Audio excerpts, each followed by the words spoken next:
Pikërisht me personazhin e javës të emisionit ton, me trajnerin më të trofeshëm në elitën e vendit ton dhe me trajnerin nga Shkupi që po vazhdon të shkruaj histori në Superligën e Kosovës, me arkitektin e klubit nga Gjilani Drita që arriti t'ia siguroj titullin e dytë radhazi. Kemi nderin të realizojmë një bisedë të drejt për drejt në emisionin as, zotin Zekaria Ramadani. Zotin Ramadani, mi mbrëma, përshëndetje nga Prishtina dhe faleminderit shumë për kohën. Mi mbrëma, faleminderit për ftesën dhe faleminderit për këto fjalë të mëdha mira dije për mua. Zeka, mi mbrëma dhe urime për titullin. Qysh pe përjeton këtë titull në Shkup, pse nuk je në Gjilan? Po, e lam për gjysmën e fesën se patëm mbrëm, gjysma tjetër do jetë në një ditë tjetër, normal që edhe familjarët të gëzohen edhe më prishin me padorim mbrëm. Dhe këtu kam shumë njerëz që më respektojnë, më duan dhe shkak me duan edhe futbollin kosovar edhe Dritën dhe më ndjekin gjithmonë në çdo takim dhe erdha të ndaj këtë gëzim edhe me këta që i kem në Shkup. Po besoj pushimi merituar në Shkup. Padyshim. Zoti Ramadani më lejoni që edhe në emër të programit të sportit në RTK t'ju uroj titullin kampion dhe si do ta përshkruanit këtë sukses 2 vjeçar të Dritës në ndrejtimin tuaj dhe mes 2 titujve radhazi realisht të intelektualëve, cili prej tyre ka peshë pak më të madhe dhe më emocionale për ju? Titulli i parë apo ky i fundit? Faleminderit edhe një herë për notat. Me të vërtetë çdo trofej ka vlerën e vet, çdo kampionat ka peshën dhe vlerën e vet. Unë pak do ta veçoja këtë titullin e dytë për shkak që i pari kur ndodh edhe më ke shumë dikush mendon që është me fat, dikush mendon që jo me merit ose ndonjë gjë, por kur mbrohet titulli atëherë është se për të mbrojtur titullin duhet shumë angazhim, shumë sakrificë. Më vështirë është të mbrohet sa të fitohet, kjo thuhet edhe nga të kaluara, nga shumë sfida të mëdha.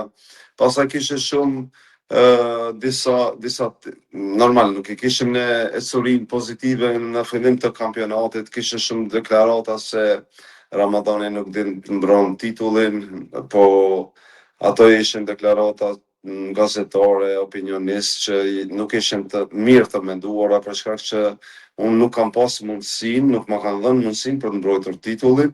Mundësinë e parë që ma dha drejtuesi Dritës, unë arrita ta mbroj titullin jo vetë, me gjithë bashkë, se nuk është sport individual, por është sport kolektivit. Dhe më meritorët janë futbollistët, angazhimi i tyre, derisa tyre ato janë protagonistë kryesor, por jam i lumtur me këtë trofej dhe asnjëherë nuk duhet të jemi të kënaqur me veten, gjithmonë duhet të kërkojmë më tepër.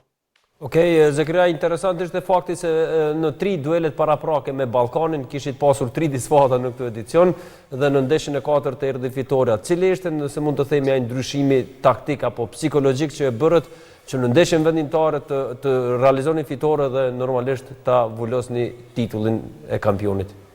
Arlen, para 1 muaje ishin 5 pikë para, edhe ju thësha futbollistëve do zoti që të arrisin pak diferencën dhe të vendosë ndeshja përballë Ballkanit. Dhe ja që me të vërtetë ndodhi ashtu siç e doja, e dëshiroja. Më e veçantë gjithmonë këto ndeshje se kjo ishte finale, domethënë këto ndeshje duhet guxim e para.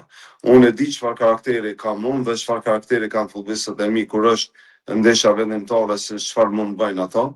Pastaj kishim një javë mundësi për ta përgatitur ndeshjen dhe kjo na mundsoi edhe më tepër që të jemi të pushueshëm, të kemi kohën e duhur, të mjaftuar për të analizuar kundërshtarin dhe për të punuar përballë kësaj sfide. Unë mendoj që nuk kemi marrë asnjë ndeshje që ka zhvilluar Ballkani ditëve të fundit, po kemi bërë analizë ndeshje direkte, si kemi humbur, ku kemi çaluar, ku të jemi më të fortë dhe kemi nxjerrë gjithë elementet nga 2 takimet e fundit ku i kishim përballë Ballkanit dhe normal ajo erdhi u realizuar në mënyrë perfekte nga futbollistët, arritën fitoren.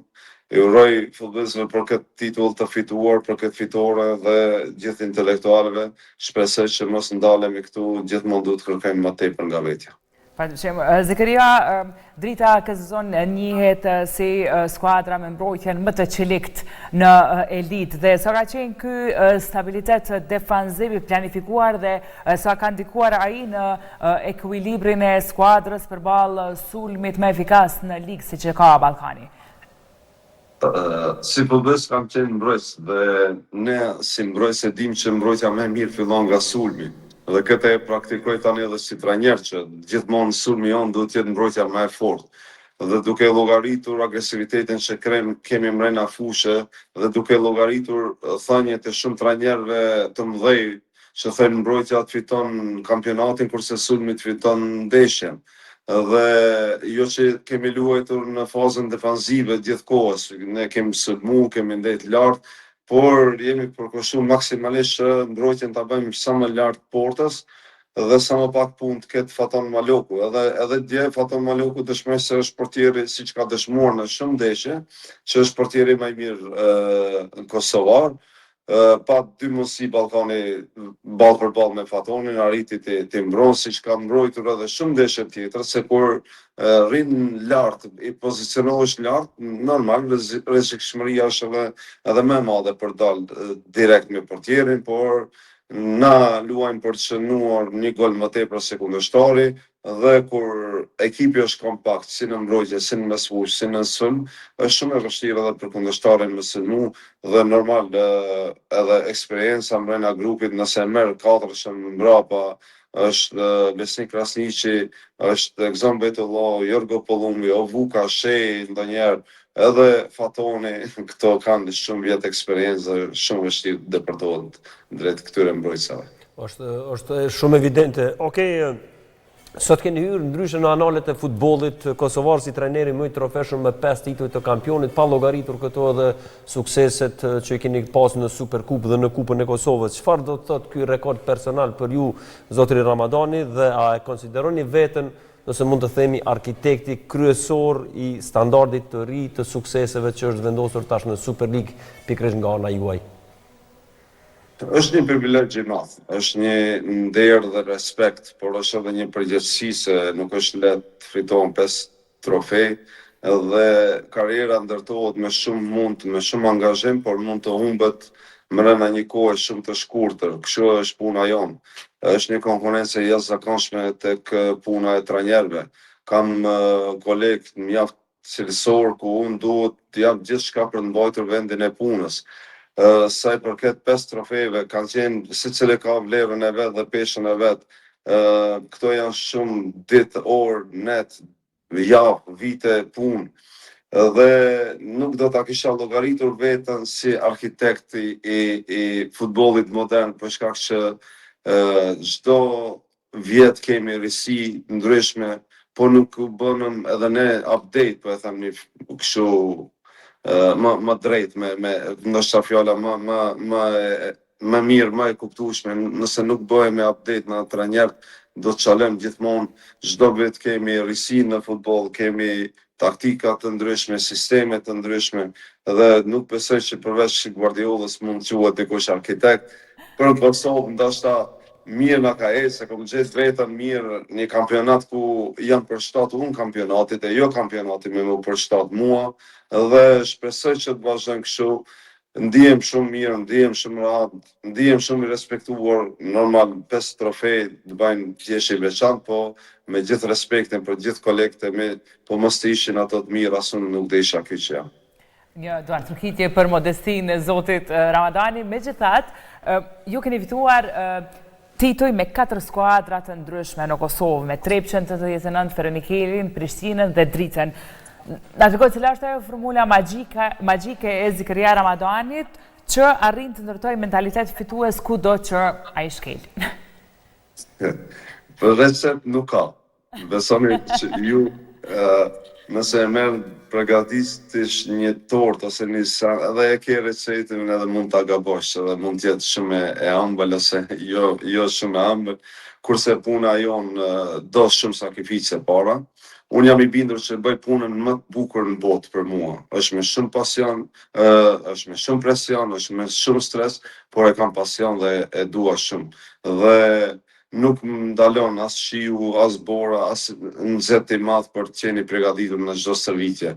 Thjesht unë mendoj që puna, serioziteti, sinqeriteti ndaj lojtarëve, menaxhimi i mentalitetit të futbollistëve, se nuk janë gjithë futbollistët njëjtë, do të dish mënyrën se si ta përgatitesh në aspektin psikologjik, pastaj vjen puna fizike, taktike dhe kështu me radhë. Nëse këto din t'i menaxhoj një trajner, gjithmonë suksesi nuk do mungoj.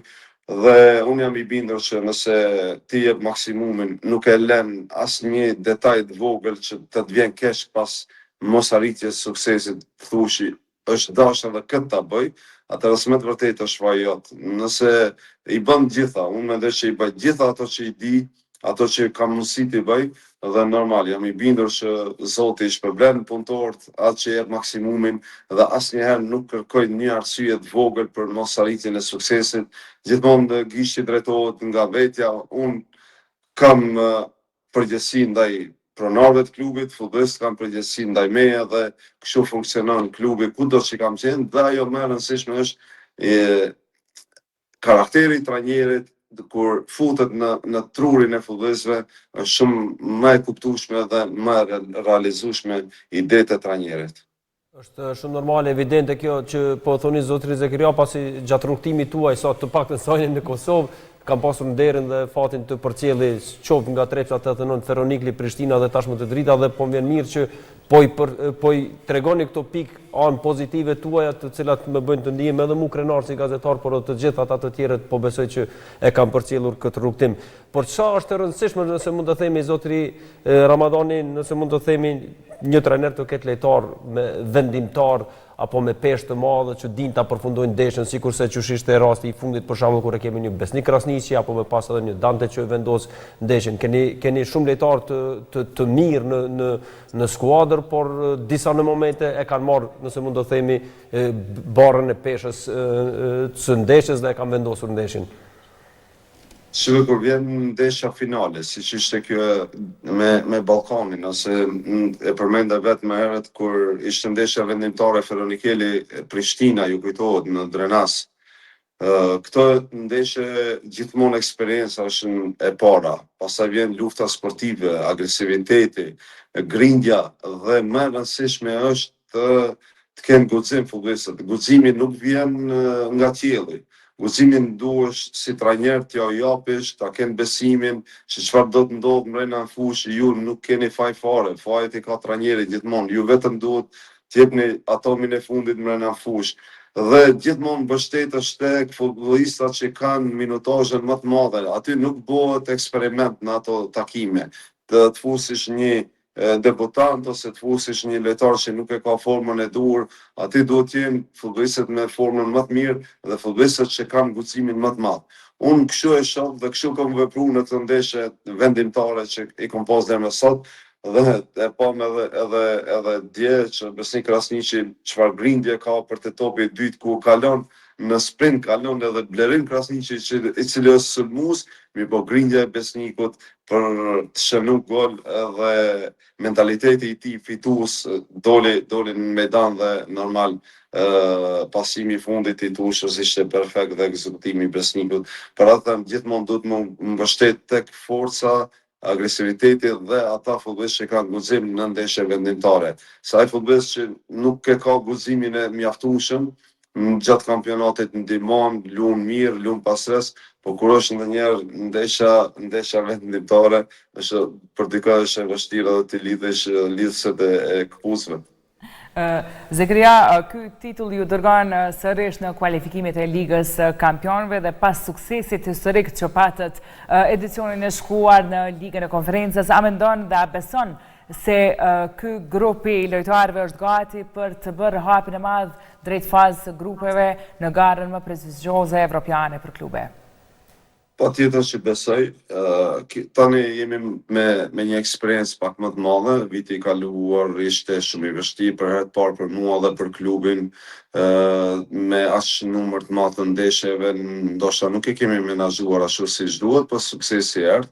Tani kur kërkojmë progres, gjithmonë progresi duhet të shifet një hap përpara.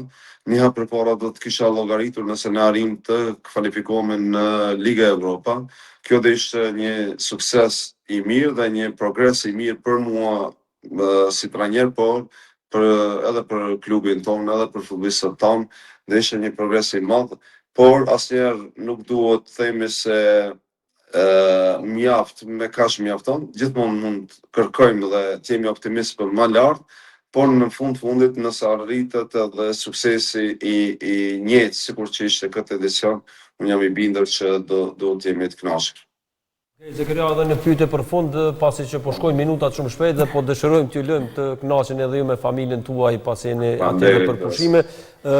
Tani jeni trajneri më i suksesshëm në vendin tonë dhe e përmend edhe pak më parë që keni një llafe apo muhabete që Zakariaja nuk din ta mbrojë titullin e kampionit, por ja që arritet. A synoni tashmë titullin e tretë dhe a do të jeni të drita apo do të vazhdoni dikun tjetër? Jo, dhe unë jam të drita, mendoj vetëm për klubin futbollistik drita për momentin, kam kontratë deri qershor 2027 dhe synoj patjetër për ta mbrojtur edhe një herë titullin. Për ta kompletuar tripletën. Patjetër, besoj që do më mundsohet, siç më mundsua këtë vit, edhe vitin tjetër do më mundsohet deri në fund, se drejtuesit e dritës më besuan, drejtuesit e 3 skuadrave tjera që kanë fituar titullin nuk më besuan deri në fund. Okej, Zakaria, ishte kënaqësi, faleminderit për kohën, të dëshiroj sukses ty, familjes, gjithë intelektualëve dritës dhe po besoj që do të takohemi herave të tjera, pse jo edhe në Prishtinë në studio, por qoftë edhe dikun tjetër për të diskutuar për futbollin e Kosovës. Patjetër do takohemi, faleminderit për ftesën, ishte kënaqësia ime që të jem prezant për këtë emisionin tuaj. Faleminderit, natën e mirë, suksese. Ramadani, shumë suksese.